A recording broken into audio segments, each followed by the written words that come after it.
This podcast is part of the Big Heads Media Podcast Network. Go to bigheadsmedia.com for more great podcasts. Well, hello everyone. Welcome back to Dumpster Diving.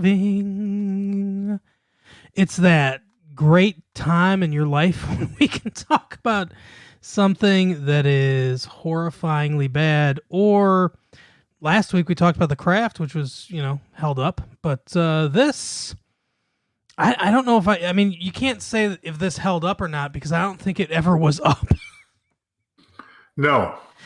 So we, by request from one of our fans, we're reviewing the How Do I Know If I'm Really in Love, the Justine Bateman produced and Jason Bateman roped into production, and the rumor is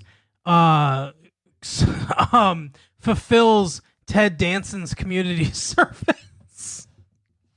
Apparently he had a lot of unpaid parking tickets, and I guess this fulfilled community service for him. That's the rumor. I can neither confirm nor deny that, but as it says at the beginning, this is filmed at University High School in Los Angeles, California, and they don't endorse the movie in any way, which is good for them. Smart decision, because it is really weird.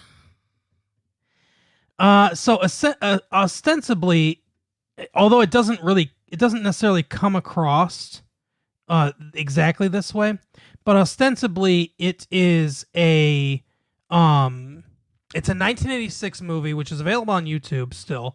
It's about an hour long, and it's basically a teen abstinence thing. Not a pre-marriage abstinence, not a religious-based don't do this until you get married, but the doctor or psychologist that wrote the book that this is based on, Saul Gordon. He was a PhD, and he wanted to help curb teen pregnancy. There was a lot of teen pregnancy going on in the 80s, and he basically said, when you're 16, when you're 14, 15, 16, 17 even, in a lot of cases, you're too young for this kind of responsibility, and you shouldn't do it until you get to be 18. Yeah, back then they didn't have fancy birth control methods like pulling out. Exactly. Although they do mention that Ted Danson goes through a little black book of lines that guys give girls, and says one of them being trust me, I'll pull out in time. And says, we all know that's a lie. It does. It feels so good to finish inside. Do we, Ted? Ted, do we all know that's a lie? Yeah, Ted likes to finish inside. So, when After promising he won't. Right. But, so, I don't even know exactly how to explain this, or how weird it is. They use students from University High. They're all weird in some 80s way, whether they've got speech... And there's about 50 of them. Yeah. Whether they've got speech impediments, or they look like the killer from Silence of the Lambs. I forgot my line. What was my line? I felt like I looked like my friend Matt a little bit. He does look a little bit like Matt. Yeah, that's true. Maybe Matt. He had that same dead look in his eyes. Yeah. He tucks his penis back behind his legs, just like Matt does. But so there's no accidental, on camera.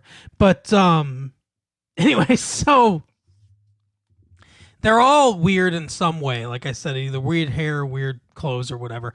But one of the weirdest things is there's weird editing choices where some poor girl is like, they're saying like, well, what's love, mean to you or whatever. And they don't film that part. And she's like, I don't know. I'm in the dark. I don't know. Basically, her saying, I don't know what love is really because I'm 15 fucking years old and I'm being honest with myself. And they replay that like 25 times. Just someone will be having some unrelated conversation and they just cut to that clip of her. And they do that with a few different things like stepladder. When it comes to love or what's the other one? I don't know. But so basically Justine Bateman says, "Hey, I read a book by this dude, and I think that he makes a lot of good points. I really feel passionate about this. I'm gonna have my brother Jason lay on a couch next to me, looking like he just got done fucking me. Yeah, in the worst sweater ever. Yeah, basically and Ted Danson says something, and then all of a sudden this circle of Justine Bateman pops up and goes, "Come on."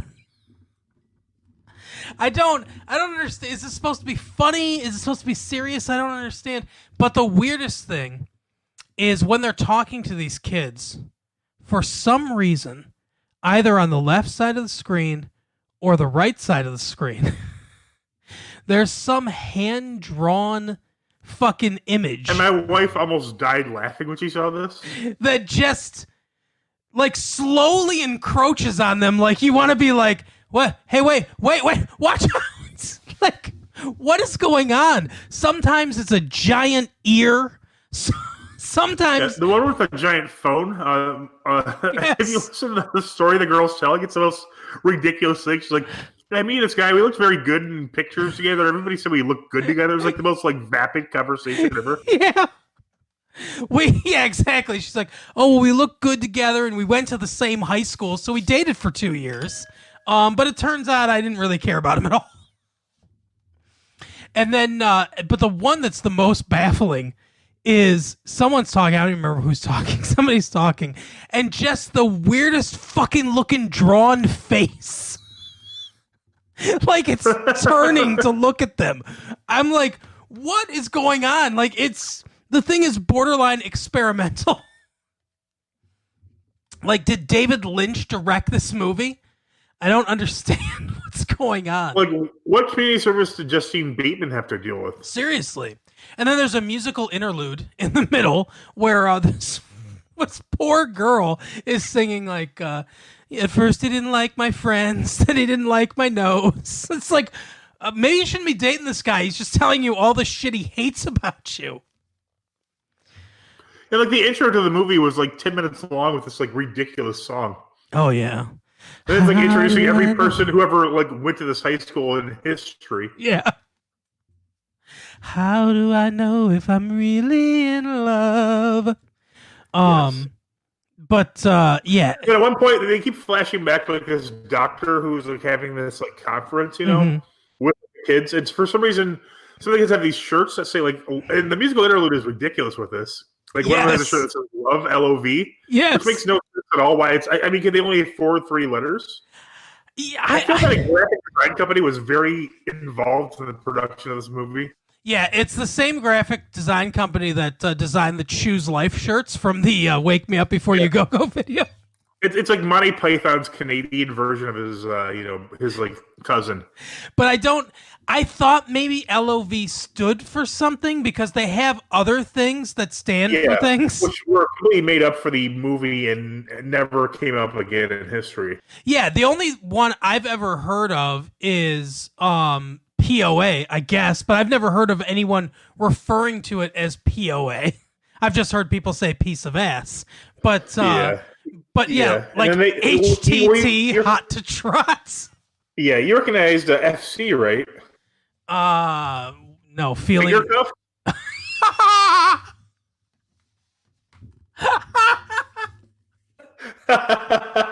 Oh my god! Oh my god! Oh, Allison Jones was there. All right. Oh my god!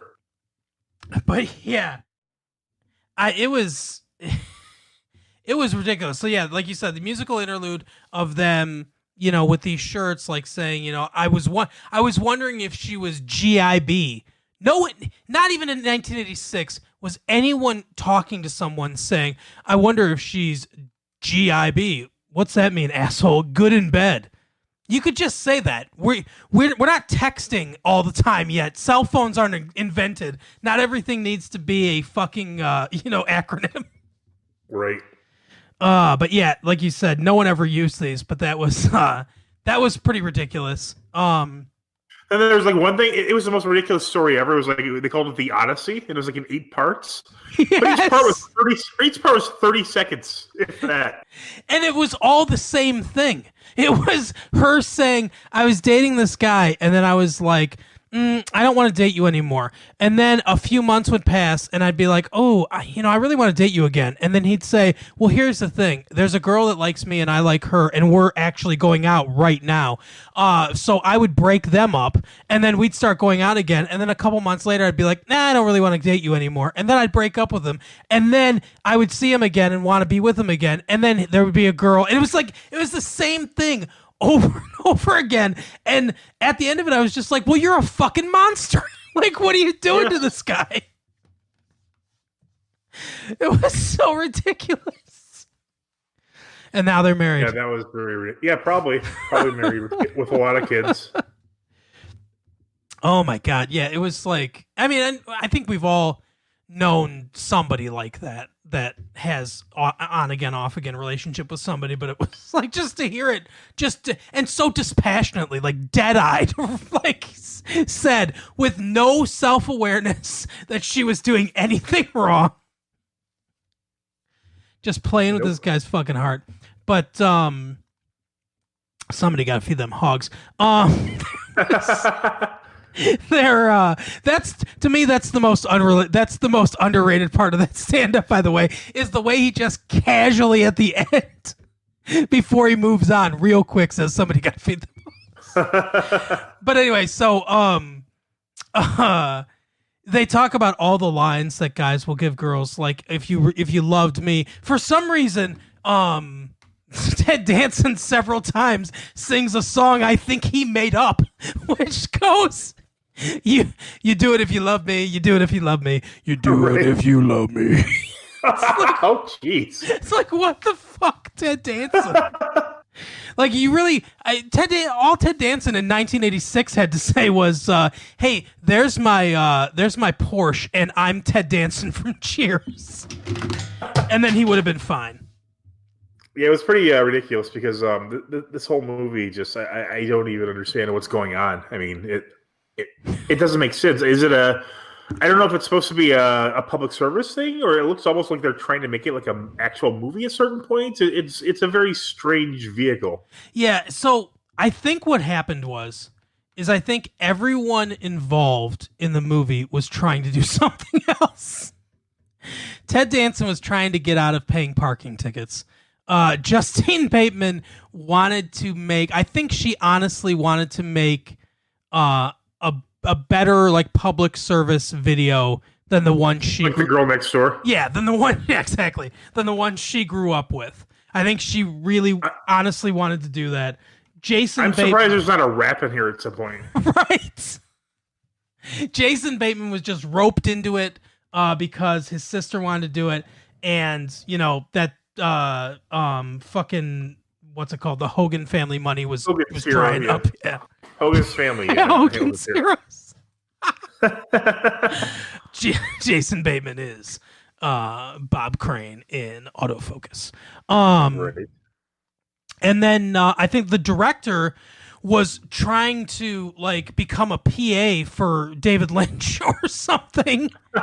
And the guy doing the score was, I don't know, trying to torture terrorists. There's a couple of hilarious things in this movie. One of them is that they just like basically only pay lip service to the idea that a girl will pressure a guy into having sex. Yeah. So either like I guess it could happen. Every once in a while. Which is the accurate situation, but in the modern days you have to imply that it's an equal chance of violence. Right. Even Jason Bateman's like, yeah, I mean, sometimes, but come on. And his hair is ridiculous. Like it's 80s hair on top. It's like he has a wig of 80s hair on top of his own 80s hair. Yes, exactly. Yeah, it puts the boof in bouffants. It is huge. I think if Jason Bateman had been standing in front of the World Trade Center, it would have caught the planes in there. Yeah, it would have avoided that tragedy. But anyway, so yeah, and the thing is like it's not even good as a public service announcement because I mean they talk about the lines that guys might use and they basically say, look, you don't have to have sex with a guy if you don't want to have sex with him. But that's all they say. I mean, basically. What's weird is a couple times they specify penetration. So it's like, are they implying that, hand jobs and like other types of jobs are okay? They do say that, hey, there's plenty of ways to, show affection without, having intercourse. And then the guy makes like the jerk off motion with his hand. Yeah. You know what I mean, ladies. Right? Oh, they call it the old fashioned. They do. And this one is also bitter. Another side of the because old fashioned has bitters. Another side of the times is he's telling the psychologist guy or psychiatrist is telling the crowd of kids about. He's like, this girl shows up to me with a black eye. Apparently, her boyfriend is beating her. They just like started roaring with laughter. Yeah, like this story just kept getting worse and worse. So the crowd was just like it was hilarious to them. And then he's like, and I was like, well, why do you keep going back to him? Oh, because I love him. And they're like, oh, it's so funny. Like, oh, you stupid bitch. One thing that I noticed: do you think that they made all the black people sit in the front row?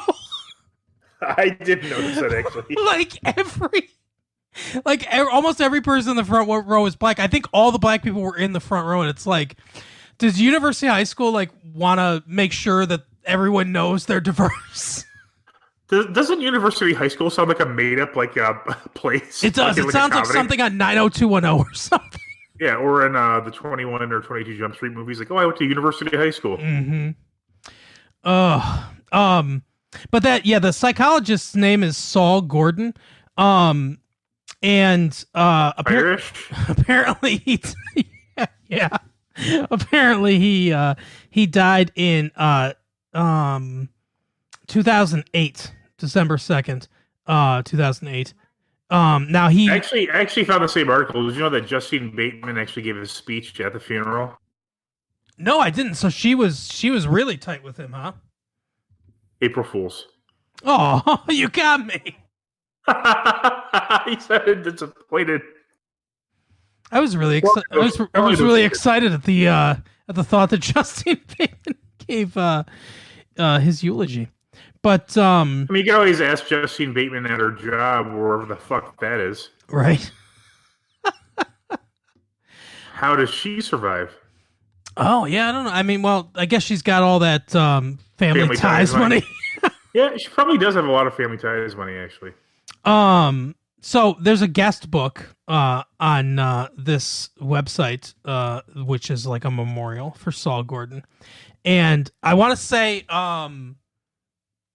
full disclosure, I don't know anything about this dude or his life, and I'm not going to get into specifics, but apparently there's at least a few people on here who are accusing him of sexually molesting them, and they're dudes. And this guy this guy was married, so obviously, if he was gay, was closeted gay. But yeah, basically, the story is the same in many things, but they were like, "Yo, yeah." Hey, so now it's good that Justine Bateman wasn't at the funeral, right? So they made it good again. But she's they're like, in '72, I was 18. I was going into college, and this is, this guy taught at this college, and anyway, he put his hands on me and moved towards my crotch and all this raped stuff. Me a little bit. Yeah, exactly. He said, "You'd do it if you loved me."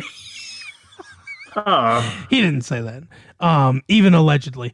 But and what's funny is this dude. Isn't that kind of true though? yeah. Like, if you really didn't love a person. Yeah, of course. But But what's funny is, so this dude says, one person says Saul enjoyed life, and he enjoyed life with other young men. He did what he wanted, and in that he never hurt anyone. Granted, he had a wife and still played with very young men. It takes courage to do what he did, but I don't judge him. I don't understand what any of that means, but the next response to that is, too soon, my friend. Which I think is just hilarious. Oh my! Gone down a very weird path. Yeah. So, like I said, I mean, I don't know. All I know is people have accused him of this after he's dead, and he can't defend himself. So, I mean, much like those young men couldn't defend themselves, right? And I mean, if he did, if he did bad things, then I guess if you support him, you're a bad person. But I guess we're bad people for watching this. And Justine Bateman is a bad person too. Ted Danson just wanted to get out of parking tickets, so whatever. I think Ted Danson did his part in 5 minutes. Oh, for sure. Ted Danson walked on set, and they're like, "Here's a chair for you to lazily sit in sideways, so that everyone knows you're cool, and it's 1986." Like, that was the height of being cool in the 1980s, is that you sat in a chair in a non-traditional manner. You either turned it around and sat with it backwards, or you sat on your head like Robin Williams from Mork and Mindy, or you... According to a joke your dad told me, there's a certain way to fit 4 people on a stool. I'm just kidding. I don't think he told me that one, but it sounds like a joke you'd enjoy. It absolutely sounds like a joke he would say. But yeah, so so I don't, like I said, I don't know. I don't want to get, we're not going to get into it, obviously. I just wanted to point it out that the accusation's out there. If he did it, obviously it's bad. And I'm not victim shaming. It's too soon for that, my friend. Right, exactly. And I'm not victim shaming and saying like, hey, you should have come forward when he was alive, so he could defend himself or face his crimes or whatever. There are many reasons why people, wait to report stuff like this. It happens all the time, whether it's men or women, where they wait long periods of time because of shame or fear or whatever. But all I'm saying is that it's basically at this point impossible to verify whether it's true or not true. So I don't know what to do with that information, but there it is. This show sucks. I like to bring it down. I like to bring the mood down for everybody. But yeah, it was, oh my gosh, it was the most so 80s weird thing of all time. Seriously. I think that there was very precise instructions on how to fast forward on your VHS recorder. Yes, exactly. I think the co-producer of this movie was cocaine. And the other co-producer was the Zeitgeist. Yeah, exactly. Oh, what did that fucking guy say? Love is like being on the planet Z of happiness. What the fuck? I don't know what that means. That is a dude that would never get laid until one fateful night at Comic-Con. Like when he's dressed as Commander Data or something like that. Like, what the fuck? The planet Z of happiness. Do you think Data would be the best way to get chicks if you had to dress as a Star Trek figure? Oh, that's a good question. I mean, I think the obvious choice would be Riker, Commander Riker. If you have to be Next Generation anyway. But no, you don't have to be Next Generation. Oh, well, if you could go in any direction, Bones. Well, you don't want to be his fucking son, that's for sure. Why? What's wrong with his son? I'm not aware of this. Isn't that Walter Kovacs? Or is that not him? Maybe that's Chekhov. That's when Ernie Kovacs and Walter Koenig had a child. Well, Walter Koenig's son was Boner. Yeah, that would have been Bones and Boner. That would have been hilarious if Bones If the guy that DeForest Kelly, the guy that played Bones, if his son played Boner, that would have been perfect. It would have been. Oh my god. No. I don't know. His character's given name was Richard Stubbone. What do you think, Worf? I think Worf's like an under the radar. You can put a lot of makeup on. Yeah, it could be Worf. If you don't, if you're not an attractive person, then I think the more makeup, the better. If you're trying to get laid, if you're, you could probably make a whole Klingon cock genre if you wanted to. Right, exactly. Would it have like weird ridges on like the head though? Ribbed for her pleasure and pain when you come out. Yikes. Oh my they God. fight another male with it before they mate. Probably isn't. What about the Borg? Who? Bork? The Borg? Oh, the Borg. Okay. Yeah, they look like weird dominatrixes. They're all dressed in that fucking leather and shit. Albino dominatrix. That's the weird thing about them. They're all albino, no matter what race they came from. I guess maybe that's the future everyone wants, right? One color. Jeez. If we, that's what you were in the Turner Diaries that you were reading last week again. No, I think everyone should mix, and then we should all just be whatever color that is. When everyone mixes, I think we should have a series of multiracial orgies until everyone is one thing. There we go. Once this COVID-19 thing's taken care of, that's how we'll celebrate. Yeah, exactly. No more social distancing. But there should be some kind of language where you're not responsible for raising the children, because otherwise I'm not. Right, exactly. Just why would that be? All right. But yeah, this was really weird. Very bad. And just one of the most bizarre things I've ever seen in my life. It's very strange. I don't even understand it. I want to point out, if you want to see more of this for some reason, Red Letter Media did a episode, I think it's Wheel of the Worst number 6 from Red Letter Media. I believe that's the one that's on. But if you want to hear, Not to be confused with Pearl Jam's Ledbetter Media. Exactly. But if you want to hear their take on it, I implore you to go check them out. I like Red Letter Media a lot. But yeah, I mean, other than that, it's weird. It's dumb. I don't know what we're going to do next week because we haven't talked about it. So you can't. What about next week? We'll do an episode of something, but we'll like live. What do we call it? Oh yeah. We can do. I'll figure out how to do, like, I think we can do YouTube and Facebook. On Netflix, you could sync them up for sure. Yeah, I was going to say. There's a thing called Netflix Party. Oh, really? It'll sync, even if like whoever was controlling it were to pause it, it would pause on both at the same spot. Oh my God, that's awesome. Okay, so yeah, we'll if we can figure it out, we can just have a Netflix Party link in case anybody else also wants to watch it. We can tweet it out. Yeah, for sure. So we will talk about that off air, get that all situated, and then we will notify you prior to doing it. But yeah, that's our episode for today, and I don't know. We'll see you tomorrow. Bye. See you next time.